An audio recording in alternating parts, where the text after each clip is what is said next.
আমাদের আজকের এই প্রোগ্রামকে কেন্দ্র করে প্রবাসী কিছু সাংবাদিক ওলামায়ে কেরামকে ধান্দাবাজ বলছে। আমরা বলবো আমরা ধান্দাবাজ না, তোমরাই আন্ডাবাজ। যুক্তরাষ্ট্রের আন্ডা তা দেবার চেষ্টা করছো বাংলাদেশে। যদি তোমরা ধান্দাবাজ না হয়ে থাকো তো তোমাদের ভাষায় দেশ স্বাধীন হয়েছে, বাংলাদেশে কেন আসতে পারো না? সৎ সাহস বুকের পাটা থাকলে ওলামায়ে কেরামকে মোকাবেলা করতে হলে বাংলাদেশের মাঠে এসে কথা বলো। বিদেশে মার্কিন সিআই এর মদতপুষ্ট হয়ে জিহাদ এবং খেলাফতের পক্ষে যারা বাংলাদেশের কথা বলে, যুক্তরাষ্ট্রের আগ্রাসনের বিরুদ্ধে যারা সোচ্চার, সেই আলেম ওলামার বিরোধিতা যারা করবে সেই সাংবাদিকদেরকে জুতা নিক্ষেপ করা হবে।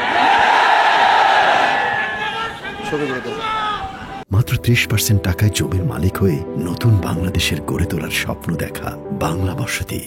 আমি একটা কথা না বলেই নয়, সাংবাদিক ইলিয়াস হোসেন সহ যারা কিনা জাতিসংঘ বা আমেরিকান এজেন্ডা বাস্তবায়নের জন্য এক ধরনের কথা ছড়ায়া দিছেন বাংলাদেশে, যে অনেক আলেম ওলামা নাকি সেনাবাহিনীর সাথে আতাত করে বাংলাদেশে জাতিসংঘের মিশনের বিরোধিতা করতেছে।